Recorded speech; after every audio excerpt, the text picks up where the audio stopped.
Hey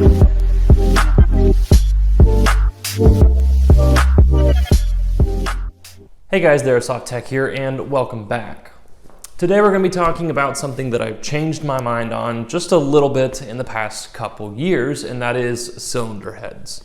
So today we're going to be talking about the limits of stock cylinder heads versus upgrade cylinder heads, and what upgrade cylinder heads are good at and what stock cylinder heads are good at. So let's just turn the camera over here towards the bench and we'll talk about these cylinder heads. The more I work on these airsoft guns, the more I realize that there is a time and a place for pretty much everything when it comes down to upgrade parts with airsoft guns.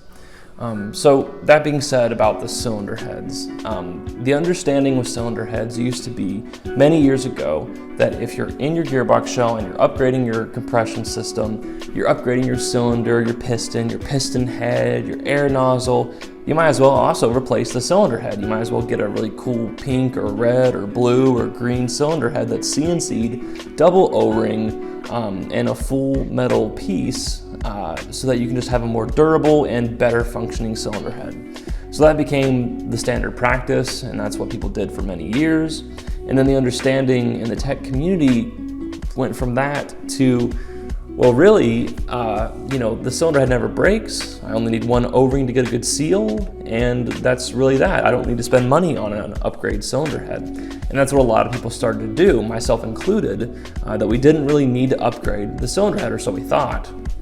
And if you had a problem with your build, especially when it came down to FPS consistency or air seal consistency, it was very difficult, and you were very hard pressed to blame your cylinder head, and reasonably so, because you just didn't think about it. You didn't think that this piece would have any problems then. Well, a couple years go by, and me and a couple techs are talking about upgrade cylinder heads, and we're starting to see, at least in this time, we're starting to see a difference or an actual place for an upgrade cylinder head versus a stock cylinder head.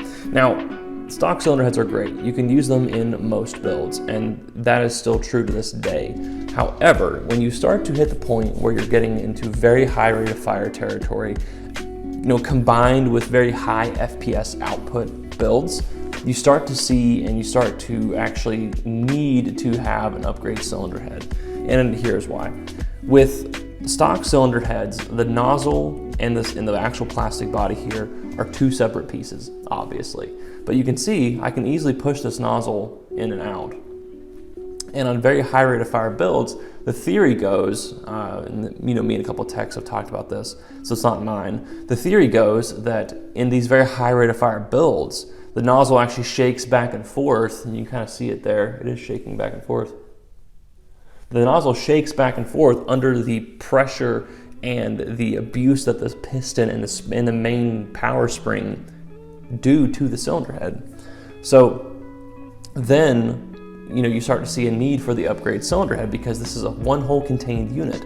The nozzle, the cylinder head body, it's all one piece. So this nozzle here cannot shake. I mean, if you took a lot of force to it, more than an airsoft gun would ever do to it, you could get it to probably shake and bend and break.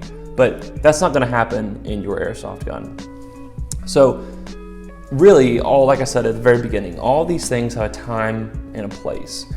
Stock cylinder heads are excellent in stock level builds. They're excellent in anything that is not high rate of fire combined with high FPS output. I would even say just high rate of fire alone is enough to contraindicate using a stock cylinder head.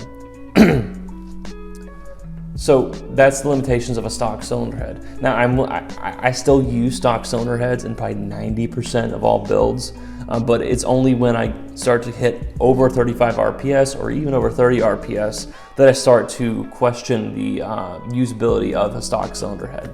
Like I said, especially if you're combining it with high joule output, high FPS output.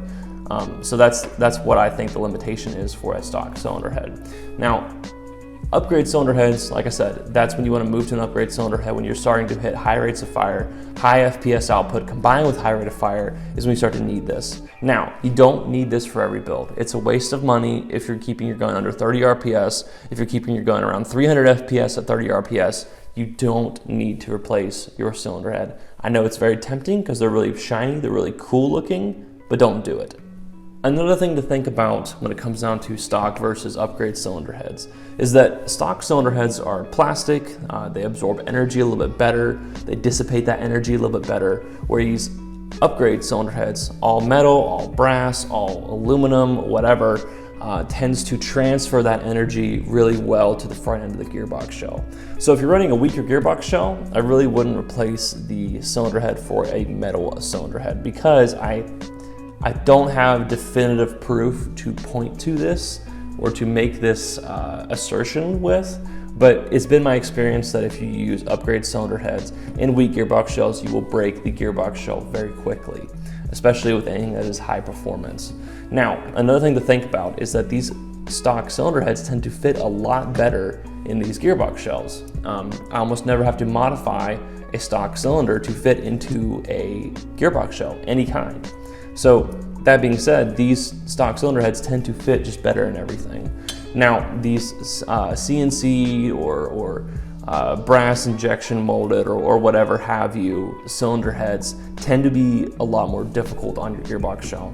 Now, it just so happens that this Sistema cylinder head that is very old fits pretty flawlessly in this gearbox shell. You know, you want just a little bit of wobble back and forth, because that means that the cylinder head is not pressing against the front or the sides of the gearbox shell or towards the rear of the gearbox shell, where it's creating a lot of shear force and it's creating a very finite area for stress to concentrate on whenever you have the piston cycling. But it tends to be a lot of times that I have to modify the cylinder head little holes here that secure it to the gearbox shell, or the actual physical gearbox shell little nubs here that hold the cylinder head in place. Or sometimes I even have to modify the top of the cylinder head to get it to fit into the gearbox shell as well. So basically, all this being said, I just want people to understand that there is a difference between these two pieces here, and that there is a time and a place for them, and all of the things I mentioned before in this video are the time and the place to use each of these pieces. I never thought I'd make a video fully dedicated to cylinder heads, but here we are. I just felt like it'd make a pretty decent video topic, seeing as how our understanding of them has changed over the course of 8 to 10 years. Especially a lot of the techs I know have very similar experiences and have formulated a very similar opinion to what I have as a result of those experiences. So I want you guys to comment down below, tell me what your experiences are here, tell me if you've never heard of this before and you've never seen it before, or tell me if it's something that you agree with me on. I just want to hear your all's experiences down below. Also, please don't forget, like this video and subscribe to my YouTube channel for more airsoft tech themed content. And also, thank you very much for watching. It means a lot to me. I'll see you guys in the next video of whatever the heck I'm doing, but until then, stay tuned, techs.